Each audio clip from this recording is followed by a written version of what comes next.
Bonjour à tous. Aujourd'hui, je vais vous présenter la méthode de la contraction de texte. En quelques mots, la contraction de texte consiste à faire le résumé d'un texte argumentatif avec quelques contraintes. On vous demande de restituer les idées principales d'un texte, mais également de respecter certaines consignes. Vous ne devez pas vous limiter au simple contenu. En règle générale, vous devez le ramener à 25% de sa taille initiale, ce qui correspond à 250 mots. Je vous rassure, vous avez une tolérance de 25 mots en moins ou 25 mots en plus. Votre contraction de texte doit alors contenir entre 225 et 275 mots. Voici donc les étapes à respecter pour faire votre contraction de texte. La première étape est celle du brouillon. Avant même d'envisager le moindre écrit, faites une première lecture sans stylo et sans prise de notes, afin de vous imprégner du texte, de partir sans l'idée d'être dans la rédaction. Après avoir fait cette première appréhension du texte, vous devez lister les éléments suivants. Ces éléments-là ne seront pas à retranscrire dans la contraction de texte, mais ils vous permettront de saisir les idées majeures.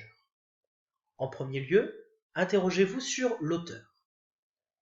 Il n'est pas demandé de connaître la biographie de l'auteur, mais au moins de le repérer. Ce qui sera en revanche très important est de le situer, c'est-à-dire de parler du contexte historique et culturel, notamment en matière de mouvements littéraires et artistiques, mais également de mouvements de pensée, de mouvements philosophiques. Intéressez-vous également aux événements importants qui ont eu lieu à cette époque et les mouvements de pensée qui présidaient. Élément important, il faut également que vous repériez le ou les thèmes principaux du texte. Les éléments suivants seront des éléments qui sont plus des éléments de stylistique, des éléments d'écriture, notamment les figures de style principales. Vous devrez également vous interroger sur la situation d'énonciation, c'est-à-dire repérer qui parle et surtout à qui. Cela aura son importance dans la rédaction. Et enfin, dernier point à relever, la tonalité générale. Sur ce point, on vous demande de vous interroger sur les registres qui sont présents dans le texte. Registre comique, registre tragique, registre polémique, etc. Le troisième point de cette première étape est de repérer la structure du texte. Vous allez avoir affaire à des textes argumentatifs. Il faut repérer les trois éléments canoniques du texte argumentatif, c'est-à-dire la thèse de l'auteur, l'idée qu'il défend, cette thèse étant appuyée grâce à des arguments, et enfin, ces arguments qui sont développés grâce à des exemples. Petit conseil sur les exemples, les textes que vous aurez à contracter contiendront en règle générale beaucoup d'exemples. Il faut alors que vous les triez. Ce seront des mots que vous gagnerez sur votre contraction de texte. Après avoir repéré ces éléments, il faut également que vous releviez les connecteurs logiques, c'est-à-dire ces petits mots qui articulent le texte, et également les mots-clés, c'est-à-dire les mots centraux, les mots phares du texte. Les connecteurs logiques et les mots-clés sont des éléments qui devront réapparaître textuellement dans votre contraction de texte.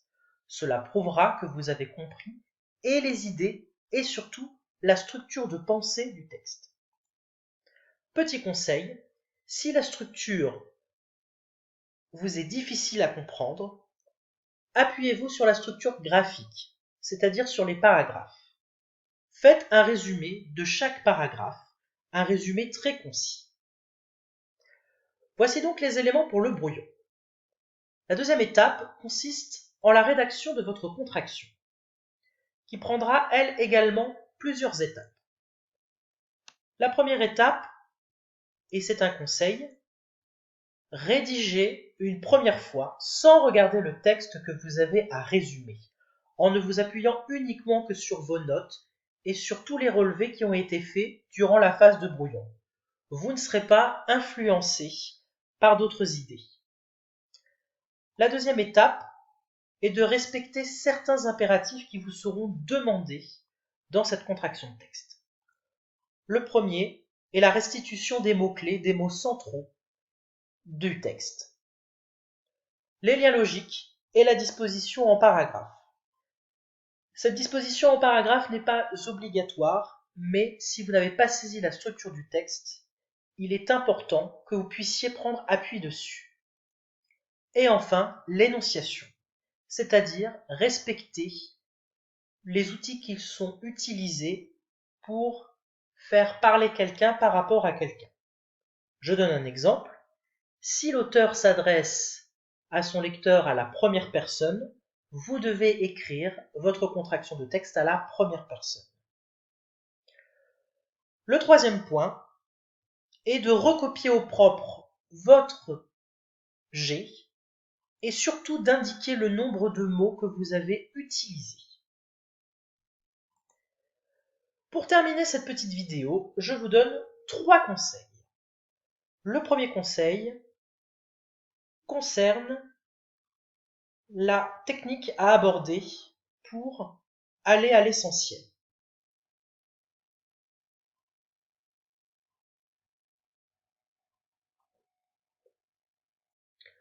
Pour aller à l'essentiel, dans le sens où il faut que le correcteur puisse voir très rapidement que vous avez respecté le nombre de mots. Vous devez ainsi mettre un repère assez discret tous les 50 mots. Une barre oblique, par exemple, fera largement l'affaire. Le deuxième conseil que je vous donne est d'aller à l'essentiel en entrant tout de suite dans le texte. C'est-à-dire qu'on ne vous demande pas de rédiger une introduction ou un commentaire de texte. Vous devez tout de suite résumer. Les éléments que vous avez listés en brouillon doivent vous servir à mieux cerner et comprendre le texte. Et enfin, le troisième conseil, qui est certainement le plus important, est la relecture. Dans le barème, il est inclus un nombre de points pour les fautes d'orthographe, les fautes de syntaxe, l'expression générale. Consacrez-y à peu près 5 à 10 minutes. Ce sont des points qui sont très facilement gagnés. Voilà pour cette vidéo sur la méthode de la contraction de texte, espérant qu'elle vous aura été utile.